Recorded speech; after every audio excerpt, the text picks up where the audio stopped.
యాకోబు పత్రిక 5వ అధ్యాయం 16వ వచనం, 17వ వచనం, 18వ వచనాన్ని మనందరము కలిసి చదువుకుందాం.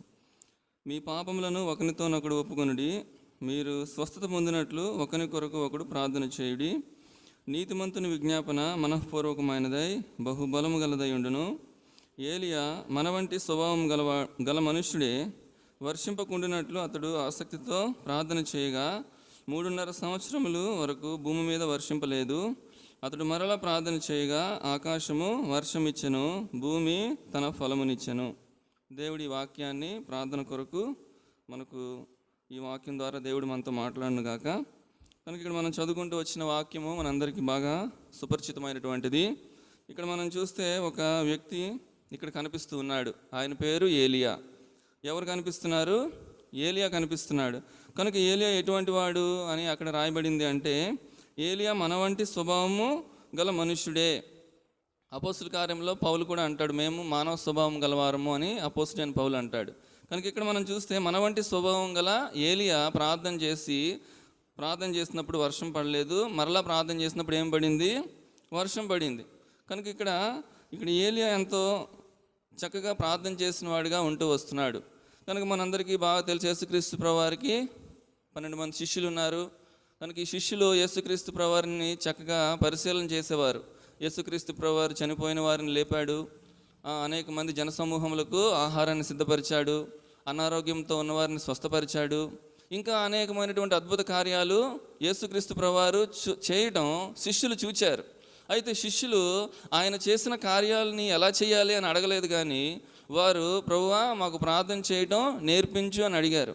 ఎందుకు వారు ఆ ప్రశ్నను అడిగారు అని మనం గమనిస్తే, యేసుక్రీస్తు ప్రభువారు ఇన్ని గొప్ప కార్యాలు ఈ భూలోకంలో చేయడానికి గల కారణం ఏంటంటే, ఆయన ఏం జీవితాన్ని కలిగి ఉన్నాడు? ప్రార్థనా జీవితాన్ని కలిగి ఉన్నాడు. ఆయన ప్రార్థన చేసి ఆ గొప్ప కార్యాలు చేయగలుగుతూ వచ్చాడు.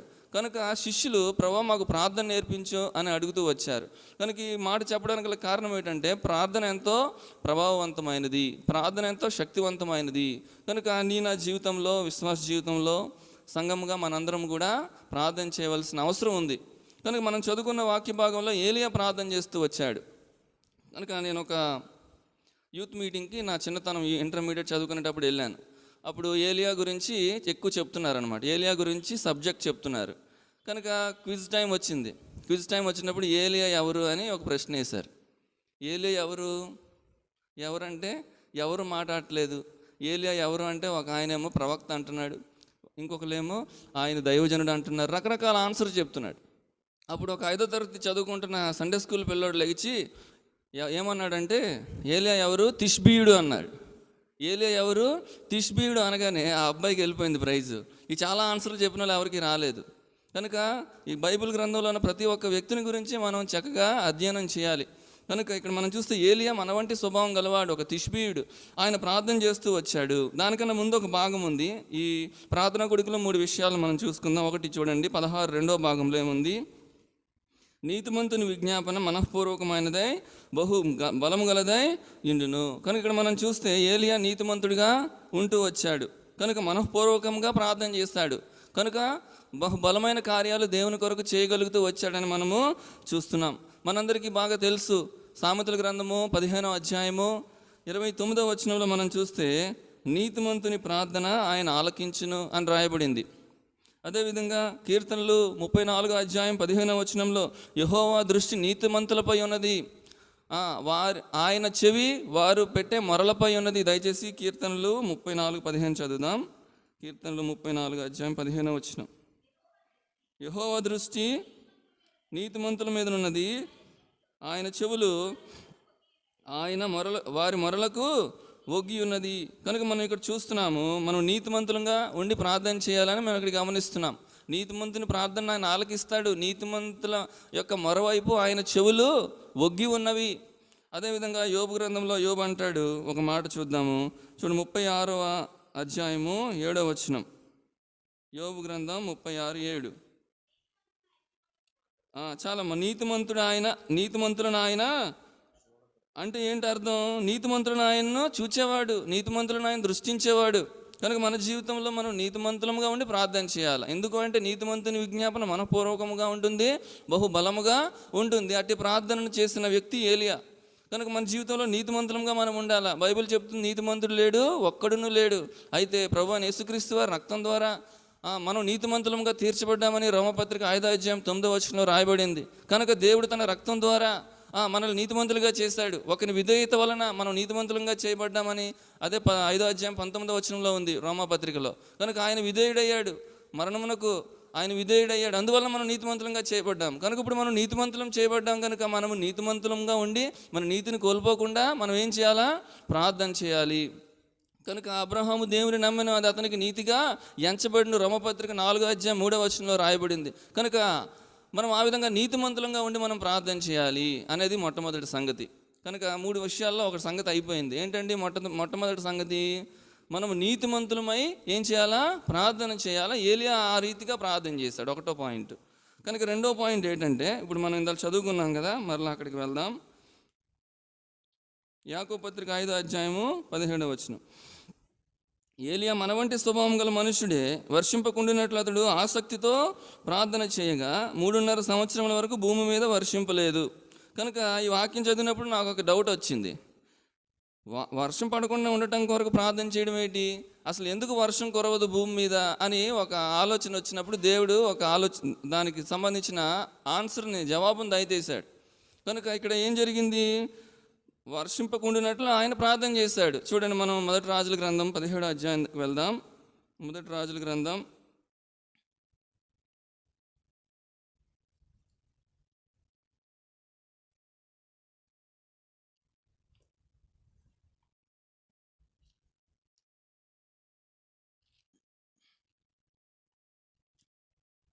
17:1.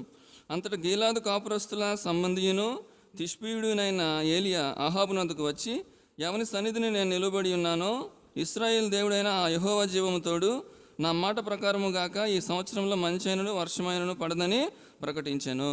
కనుక ఇక్కడ మనం చూస్తే ఏంటంట, వర్షము మంచు పడదు అని ఇక్కడైతే మామూలు చెప్పినట్టుగా ఉంది. కానీ మనం ఇందాక చదువుకున్న వాక్య భాగంలో భూమి ఆకాశం తన వర్షమునివ్వదని ఏలియా ఏం చేస్తాడు? ప్రార్థన చేస్తాడు. కనుక ఎట్టి సందర్భాల్లో వర్షం పడకుండా ఉంటుంది బైబిల్ ప్రకారము? ద్వితీయోపదేశకాండము 11వ అధ్యాయం, 16-17 మీ హృదయము మాయలలో చిక్కి త్రోవ విడిచి ఇతర దేవతలను పూజించి వాటికి నమస్కరింపకుండా మీరు జాగ్రత్తపడుడి. లేని ఎడల యెహోవా మీ మీద కోపపడి ఆకాశమును మూసివేయును. అప్పుడు వాన కురియదు, భూమి పండదు. యెహోవా మీకిచ్చుచున్న ఆ మంచి దేశమున ఉండకుండా మీరు శీఘ్రముగా నశించెదరు. కనుక ఇక్కడ వర్షం పడకుండా ఉండటానికి గల కారణం ఏంటంటే అక్కడ 16వ మీ హృదయము మాయలలో చిక్కి త్రోవ విడిచి ఇతర దేవతలను పూజించినట్లయితే ఏం జరుగుతుందంట? వర్షము కురవదు. కనుక ఇక్కడ మనం మరి అహాబు దగ్గరకు ఏలియా వెళ్ళి ఈ మాట చెప్తూ వచ్చాడు, లేదా ప్రార్థన చేస్తూ వచ్చాడు వర్షం పడదని. ఎందుకు ఆ మాట చెప్తూ వచ్చాడు అంటే, అక్కడ అహాబు ఏం చేస్తూ వచ్చాడు? తన హృదయం ఏమైపోయింది? ఇక్కడ చూసుకుంటే తన హృదయం మాయల్లో చిక్కుపోయింది. త్రోవ విడిచి ఇతర దేవతలను పూజిస్తూ వచ్చాడు. కనుక ఏమైంది? వర్షం పడకుండా జరిగింది. చూడండి, అదే 1 రాజుల గ్రంథం 16వ అధ్యాయం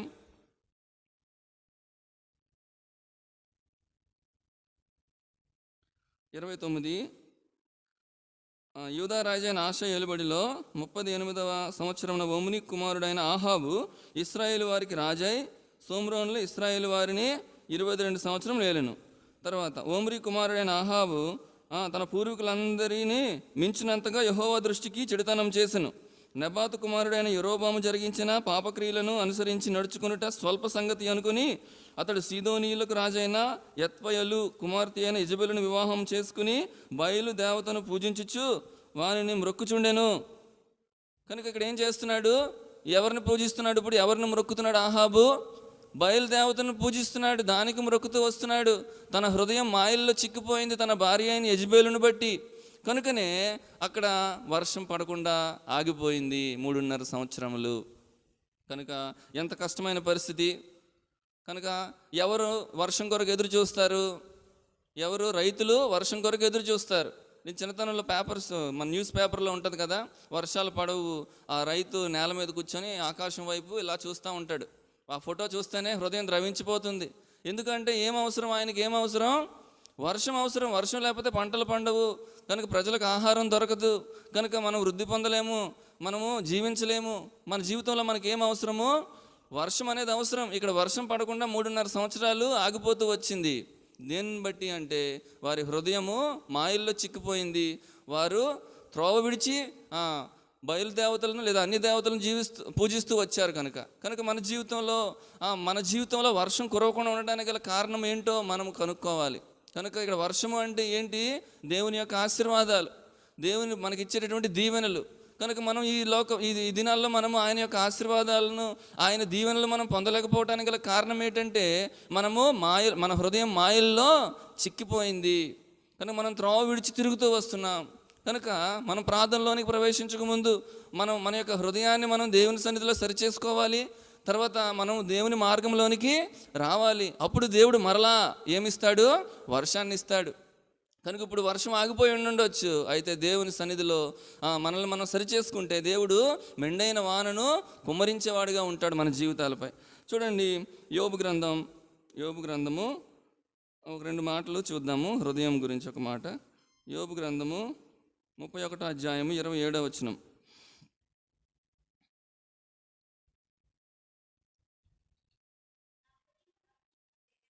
నా హృదయము రహస్యముగా ప్రేరేపింపబడి వారి తట్టు చూచి నా నోరు ముద్దు పెట్టిన ఎడలను పరమనున్న దేవుని దృష్టికి నేను వేషధారినవుదును. కనుక అక్కడ మనం చూస్తే మన హృదయం రహస్యంగా ప్రేరేపింపబడి వారి తట్టు చూచి నా నోరు ముద్దు పెట్టిన ఎడలను, ఎవరి తట్టు? పైన చదివితే అన్ని దేవతలు, వేరైన విషయాలను బట్టి మన హృదయం ప్రేరేపింపబడి దేవుని యందు మన హృదయం ఉండకుండా తప్పిపోయినట్లయితే మనం దేవుని దృష్టిలో ఏమైపోతామంట? వేషధారులం అయిపోతాం. కనుక మనలో దుష్ట హృదయం ఉండకూడదు. కనుక మన హృదయము మాయలలో చిక్కుకొనకూడదు. కనుక నీ హృదయం ఏ విధంగానైనా దేవుని వద్ద నుండి వెళ్ళిపోవాలని ప్రేరేపిస్తే నువ్వు దేవుని సన్నిధికి వచ్చి ప్రార్థన చేయాలి. అప్పుడు దేవుడు నీకు స్థిరమైన హృదయాన్ని ఆయన నీకు అనుగ్రహిస్తాడు. కనుక అది ఒకటో. తర్వాత కీర్తనలు 119 అధ్యాయము చివరి వచనం. కీర్తన 119 చివరి వచనం, 176 వచనం. తప్పిపోయిన గొర్రె వలె నేను త్రోవ విడిచి తిరిగి తిని నీ సేవకుని వెదకి పట్టుకొనుము. ఎందుకనగా నేను నీ ఆజ్ఞలను మరుచువాడను కాను. తప్పిపోయిన గొర్రె వలె నేను త్రోవ విడిచి తిని. ఎవరు త్రోవ విడిచారు ఇక్కడ? ఒకానొక సందర్భంలో దావీదు మహారాజు ఏమైపోయాడు? దేవుని త్రోవను విడిచిపెట్టాడు. అయితే మరలా దేవుని కృపను బట్టి సమకూర్చబడ్డాడు. కనుక ఆయన జీవితంలో ఎన్నో దీవెనలు, ఆశీర్వాదాలు ఆయన పొందుతూ వచ్చాడు. కనుక మనం ఇక్కడ చూస్తున్న విషయం ఏంటంటే, వర్షం పడకుండా ఉండటానికి గల కారణం ఏంటంటే మన హృదయం మాయల్లో చిక్కుకోవటం, మనం దేవుని త్రోవను విడిచి ఇతర దేవతల తట్టు తిరగటం. కనుక ఆ విధంగా మనము ఉండకూడదు అని ఇక్కడ మనం చూస్తూ వస్తున్నాం. చూడండి, ఇంకొక మాట చూద్దాం. జకర్యా గ్రంథం 14వ అధ్యాయము 17వ వచనం. జకర్యా గ్రంథం 14వ అధ్యాయము 17వ వచనం. లోకమందుండు కుటుంబములలో సైన్యములకు అధిపతియగు యెహోవాయను రాజునకు మ్రొక్కుటకై యెరూషలేమునకు రాని వారందరి మీద వర్షం కురుస్తుందా? కురవదు. అక్కడ మనం చూస్తే యెహోవాయను రాజునకు మ్రొక్కుటకై యెరూషలేమునకు రాని వారందరి మీద వర్షము కురవకుండును. కనుక నీ జీవితంలో వర్షం కురాలంటే, దీవెనల వర్షము, అద్భుతమైన దీవెనలు నీపై పొంగి పొరలాలంటే ఎవరి దగ్గరికి రావాలా?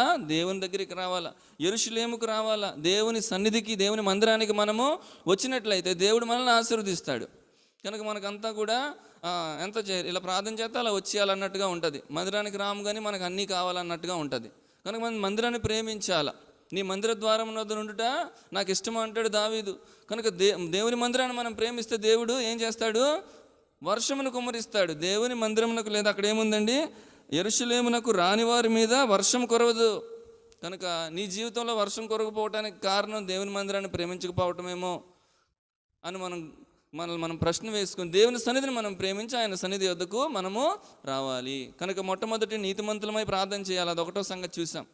రెండోది, మన జీవితంలో వర్షం కురవకుండా ఉండడానికి గల కారణం ఏంటో చూసామా లేదు? ఇప్పుడు వర్షం కురవాలంటే ఏం చేయాలి అది కూడా తెలుసుకోవాలి కదా. మరి వర్షం కురవాలంటే ఏం చేయాలి? మొదటి రాజుల గ్రంథం 18వ అధ్యాయం 1వ వచనం. అందరికి అర్థమవుతుందండి లేదా? 18వ అధ్యాయము 1వ వచనం చదువుదాం. అనేక దినములైన తర్వాత 3వ సంవత్సరమందు యెహోవా వాక్కు ఏలియాకు ప్రత్యక్షమై, నేను భూమి మీద వర్షం కురిపింపబోచున్నాను, నీవు వెళ్ళి ఆహాబును దర్శించమని సెలవీయగా. చాలండి. కనుక అక్కడ దేవుడు మాట చెప్పాడు ఏలియాకు, నేను భూమి మీద వర్షం కురిపింపబోచున్నాను, వెళ్ళి ఆహాబుతో చెప్పు అని చెప్పాడు. కనుక ఆ మాట చెప్పడానికి బయలుదేరిన తర్వాత ఒక సంఘటన జరిగింది. కనుక ఇక్కడ యెజబేలు యెహోవా ప్రవక్తలను అందరినీ చంపేస్తుంది. కనుక ఇక్కడ అప్పుడు ఏలియా ఏం చేశాడు? ఆ బయలు ప్రవక్తలతో సవాల్ చేశాడు, మీ దేవుడు గొప్పవాడా, మీ దేవుడు నిజమైన వాడా, మా దేవుడు నిజమైన వాడా అని ఒక పందెం పెట్టుకుంటే ఎవరు గెలిచారు? ఏలియా గెలుస్తూ వచ్చాడు. అదంతా మనకు తెలుసు. దాని తర్వాత జరిగిన సంగతిని మనం ఇప్పుడు చూద్దాము. చూడండి, అదే 18వ అధ్యాయం 41 నుండి చదువుదాము. నేను చదువుతాను, దయచేసి జాగ్రత్తగా గమనించండి. పిమ్మటి ఏలియా, విస్తారమైన వర్షము వచ్చినట్లుగా ధ్వని పుట్టుచున్నది, నీవు పోయి భోజనం చేయమని ఆహాబుతో చెప్పగా, ఆహాబు భోజనం చేయబోయాను కానీ ఏలియా కర్మేలు పర్వతం మీదకు పోయి నేల మీద పడి ముఖము మోకాళ్ళ మధ్య ఉంచుకొనెను. తరువాత అతడు తన దాసుని పిలిచి, నీవు పైకి పోయి సముద్రం వైపు చూడమనగా, వాడు మెరక ఎక్కి పారచూసి ఏమీ కనబడలేదనగా, అతడు ఇంకా 7 మార్లు పోయి చూడమని చెప్పాను. 7వ మారు అతడు చూచి, అదిగో మనిషి చెయ్యి అంత చిన్న మేఘము సముద్రము నుండి పైకి ఎక్కుచున్నదనను. అప్పుడు ఏలియా, నీవు ఆహాబు దగ్గరకు పోయి నీవు వెళ్లకుండా వర్షము నిన్ను ఆపకుండినట్లు నీ రథమును సిద్ధపరచుకొని పొమ్మని చెప్పుమని వానితో పంపెను. అంతలో ఆకాశము మేఘములతోనూ గాలివానతోనూ కారు కమ్మెను, మోపైన వాన కురిసెను. కనుక ఆహాబు రథమెక్కి యజ్రెయేలునకు వెళ్ళిపోయాను. కనుక ఇక్కడ వర్షం కురిసింది. ఈ వర్షం కురవడానికి ముందు ఏం జరిగింది? ఎవరు నిజమైన దేవుడు అని తెలుసుకున్నారు ప్రజలందరూ కూడా? యెహోవాయే నిజమైన దేవుడు అని వారు తెలుసుకున్న తర్వాత ఏం కురిసింది? ఇప్పుడు ప్రార్థన కురిసింది. వారు తెలుసుకున్న తర్వాత ఏలియా ప్రార్థన చేస్తూ వచ్చాడు. ఏలియా ఎలా ప్రార్థన చేశాడు అక్కడ చూస్తే 47వ వచనంలో, ఆహాబు భోజనం చేయబోయాను కానీ ఏలియా కర్మేలు పర్వతం మీదకు పోయి నేల మీద పడి ముఖము మోకాళ్ళ మధ్య ఉంచుకొనెను. కర్మేలు పర్వతానికి వెళ్ళాడు, ఒకటోది. రెండోది ఏం చేశాడు? నేల మీద పడ్డాడు. మూడోది ముఖము మోకాళ్ళ మధ్య ఉంచుకున్నాడు. తన ముఖాన్ని మోకాళ్ళ మధ్య ఉంచుకొని ఏం చేస్తున్నాడు? ప్రార్థన చేస్తున్నాడు. నేను ఒక పుస్తకంలో చదివాను, యేసుక్రీస్తు ప్రభువారి దినాల్లో ప్రసవాలు ఎలా జరిగాయంటే, ఈ గర్భిణీ స్త్రీలు తమ యొక్క దినాలు నిండినప్పుడు, ఆ గర్భవతి కాలం పూర్తయిన అప్పుడు ఏం జరిగేది? గెస్టేషన్ పీరియడ్ కంప్లీట్ అయిన తర్వాత ఆ పురుడు పోసేటప్పుడు ఆ స్త్రీలు వారి యొక్క తలను మోకాళ్ళ మధ్య పెట్టుకొని గట్టిగా బిగబట్టుకొని ఉండేవారంట. అప్పుడు ప్రసవం సులువుగా జరిగేది. నేను ఒక పుస్తకంలో చదివాను. కనుక అంటే ఎంతగా ప్రార్థన చేశాడు అంటే, గర్భవేదన ప్రసవ వేదన పడినంతగా ఏం చేస్తున్నాడు? వర్షం కొరకు ఏలియా ప్రార్థన చేస్తున్నాడు. కనుక మన జీవితంలో కూడా, మన జీవితం మీద దీవెనల వర్షము ఆశీర్వాదాలు కురాలంటే, వర్షం మన మీద కురవాలంటే ఏం చేయాలి? మనం కూడా ఏలియా వలే కర్మేలుకి వెళ్ళాలా? మన ముఖం నేలపై, అక్కడేముంది చూడండి, నేల మీద పడి ముఖము మోకాళ్ళ మధ్య ఉంచుకొనెను. కనుక మనం ఆ విధంగా ప్రార్థన చేయవలసిన వారముగా ఉన్నాం. ఎలాగ? ప్రసవ వేదన పడేటట్టుగా మనం ప్రార్థన చేయాలి. అందుకని అపోస్తలుడైన పౌలు గలతీ పత్రిక 4వ అధ్యాయంలో ఒక మాట అంటాడు. చూడండి, గలతీ పత్రిక 4వ అధ్యాయము 19వ వచనం, నా పిల్లలారా, క్రీస్తు స్వరూపము మీ అందు ఏర్పడి వరకు మీ విషయమై మరలా నాకు ప్రసవ వేదన కలుగుచున్నది. కనుక దేవుని ప్రజల విషయమో తన పిల్లల విషయంలో అపోస్తలుడైన పౌలు ఏం కలిగి ఉన్నాడు? ప్రసవ వేదన కలిగి ఉన్నాడు, ప్రసవ వేదన పడుతున్నాడు. అట్టి రీతిలో మనం కూడా ఏం చేయాలా? దీవెనలు ఆశీర్వాదాలు ఈజీగా రావు. కనుక ఇక్కడ మనం చూస్తున్న 3వ విషయం ఏంటంటే, మనపై దీవెన వర్షం కురవాలంటే మనం చేయాల్సింది ఏంటండి? ప్రార్థన. కనుక ఏలియా ప్రార్థన చేస్తూ వచ్చాడు. కనుక తన యొక్క పర్వతం మీదకి వెళ్ళి తన ముఖమును కిందకు తీర్చుకొని మోకాళ్ళ మధ్య పెట్టుకొని ప్రసవ వేదన పడినంతగా ప్రార్థన చేస్తూ వచ్చాడు. కనుక అప్పుడు ఏం జరిగింది? 45వ వచనంలో, అంతలో ఆకాశము మేఘములతోనూ గాలివానతోనూ కారు కమ్మెను, మోపైన వాన కురిసెను. కనుక దేవుడు మన జీవితాల్లో వర్షాన్ని కురిపించాలని ఆశపడుతున్నాడు. ఒకవేళ మన హృదయము మాయల్లో చిక్కిపోయి మనం దేవుని మార్గంలో నుండి తొలగి ఇతర దేవతలను మనం పూజించినట్లయితే దేవుడు వర్షాన్ని ఏం చేస్తాడు? ఆపివేస్తాడు. నువ్వు యెహోవాయే నిజమైన దేవుడు అని తెలుసుకొని ఆయన సన్నిధిలో నీ హృదయాన్ని స్థిరపరచుకొని ఆయన మార్గంలోనికి దావీదు వల్ల వచ్చి ఏలియా వల్ల ప్రార్థన చేస్తే దేవుడు మోపైన వానను నీ యొక్క జీవితంలో కుమ్మరిస్తాడు, నీ కుటుంబంలో కుమ్మరిస్తాడు. మన సంఘం మీద కూడా ఆయన కుమ్మరించేవాడే ఉన్నాడని మనము దేవుని యొక్క వాక్యం ద్వారా హెచ్చరింపబడుతూ వస్తున్నాం. కనుక మన జీవితంలో వర్షం అవసరం, లేదా దీవెనలు ఆశీర్వాదాలు అనేవి అవసరం. కనుక ఇంకా ఈ బ్యారన్ ల్యాండ్ అంటారు, అంటే ఏంటండి, ఫలము నువ్వని భూమి ఏమైపోయి కొంతమందిని బ్యారన్ ఉమెన్ అంటారు. అంటే అర్థం ఏంటి, వారు గొడ్రాలు అంటే వారి పిల్లల్ని కనగలరా, కనలేరు, గొడ్డుమొత్తనం. అటువంటి జీవితంలో మనం ఉండకూడదు. కనుక అటువంటి గడ్డు పరిస్థితుల్లో మనం ఉండకూడదు. కనుక నీ జీవితంలో వర్షం కురవాలి. కనుక వర్షం ఎంతో ప్రాముఖ్యమైనది. కనుక వర్షం పడితేనే భూమి తడుస్తుంది, భూమి తడిస్తేనే విత్తనము మొలకెత్తుతుంది, అది ఎదుగుతుంది, అది ఫలాలను ఇస్తుంది. మన వెలుగు ఫలాలను, ఆత్మ ఫలాలను మనం ఫలించాలంటే మనకి ఏం అవసరం చెప్పండి? వర్షం అనేది మన జీవితంలో అవసరం. వర్షం కురవాలంటే నీ జీవితంలో, నా జీవితంలో మనందరం కూడా ఏం చేయాలి? ప్రార్థన చేయవలసిన వారముగా ఉన్నాం. కనుక వర్షము దేనికి సాదృశ్యంగా చూసుకున్నాము? ఆశీర్వాదములకు, దీవెనలకు గుర్తుగా ఉందని మనం చూసుకున్నాం. చూడండి, ఇంకొక 2 మాటలు చూసుకొని మనం ముగించుకుంటాం. యెషయా గ్రంథం 44వ అధ్యాయము 3వ వచనం.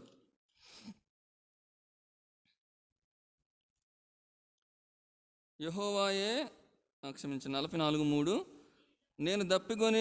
నేను దప్పిగలవాని మీద నీళ్లను, ఎండిన భూమి మీద ప్రవాహ జలములను కుమ్మరించెదను.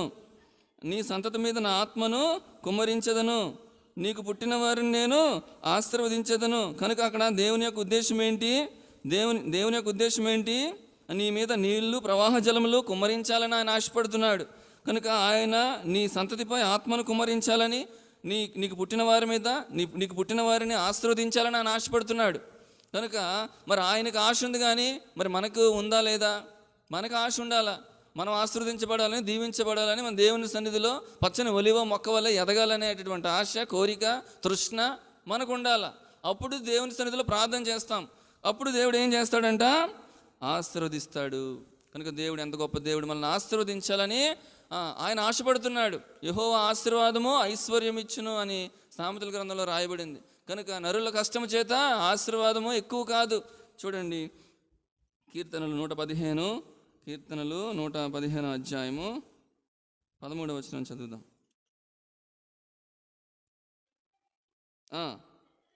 పెద్దలనేమి తన యందు భయభక్తులు గలవారిని యెహోవా ఏం చేస్తాడు? ఆశీర్వదిస్తాడు. పిన్నలనేమి పెద్దలనేమి తన యందు భయభక్తులు గలవారిని యెహోవా ఆశీర్వదిస్తాడు. కనుక దేవుడు ఆశీర్వదించేవాడై ఉన్నాడు. నిన్ను కూడా ఆశీర్వదించాలని ఆశపడుతున్నాడు. కనుక నువ్వు ఆశీర్వదించబడాలంటే ఏం చేయాలి? ప్రార్థన చేయాలి. కనుక ప్రార్థన లేకపోతే మన జీవితంలో ఆశీర్వాదం ఉండదు, దీవెన ఉండదు, వర్షం ఉండదు. గొడ్డుమొత్తనంతో జీవించాల్సిన పరిస్థితి, నలుగురు మనల్ని చూసి నవ్వే పరిస్థితి ఏర్పడుతుంది. కనుక మనం దేవుని నమ్ముకున్నాం దానికి రుజువేటంటే మనం ఆశీర్వదించబడటం. కనుక ఉపదేదోము ఏం చేయబడుతూ వచ్చాడు? ఆశీర్వదింపబడుతూ వచ్చాడు. దేవుని సన్నిధి తన ఇంట్లో ఉంది, తన హృదయంలో ఉంది, కనుక ఆశీర్వదించబడుతూ వచ్చాడు. కనుక అబ్రహామును దేవుడు ఆశీర్వదించాడు, ఇస్సాకును యాకోబును దేవుడు ఆశీర్వదిస్తూ వచ్చాడు. కనుక నిన్ను కూడా ఆయన ఆశీర్వదించాలని ఆశపడుతున్నాడు. కనుక చూద్దాం, ఒక మాట చూసుకొని ముగించుకుందాం. 2వ సమూయేలు గ్రంథం 7వ అధ్యాయము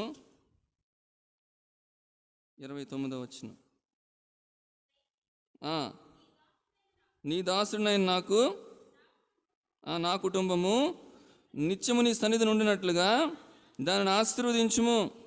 యెహోవా నా ప్రభువా, నీవు సెలవిచ్చి ఉన్నావు, నీ ఆశీర్వాదము నుండి నా కుటుంబము నిత్యము ఆశీర్వదింపబడునుగాక. కనుక ఇక్కడ భక్తుడు ఏం చెప్తున్నాడు? నన్ను ఆశీర్వదించు, నా కుటుంబాన్ని ఆశీర్వదించు అంటున్నాడు. కనుక అట్టి గ్రహింపును మనం కలిగి ఉండాలి. కనుక మనల్ని ఆశీర్వదించమని ఆయన సన్నిధిలో మనము వేడుకొనాలి. కనుక అద్భుత దీవెనలు అనే పాట మనకు ఉందా? చివరి చరణంలో ఏముంటుందండి? చివరి చరణంలో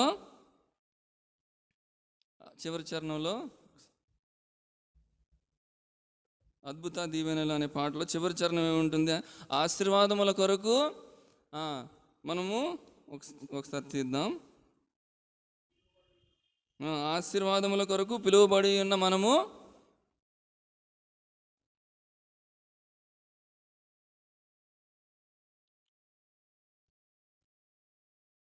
చూడండి ఆ పాట.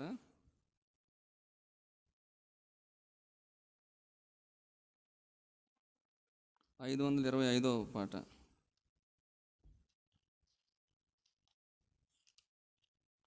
ఆశీర్వాదం పాడను కానీ చెప్తాను వినండి. ఆ ఆశీర్వాదముల కొరకు పిలువబడి ఉన్న మనము ఆజ్ఞలను నెరవేర్చినచో దీవెనలెన్నో పొందేదము. కనుక దీవెనలు ఎలా వస్తాయి? ఆజ్ఞలను నెరవేరిస్తే ఏమొస్తాయి? దీవెనలు వస్తాయి, ఆశీర్వాదాలు వస్తాయి. కనుక చూడండి, హోషేయ గ్రంథంలో ఒక మాట చూసుకొని మనం ముగించుకుంటాం. 6వ అధ్యాయము, హోషేయ గ్రంథం 6వ అధ్యాయం 3వ వచనం.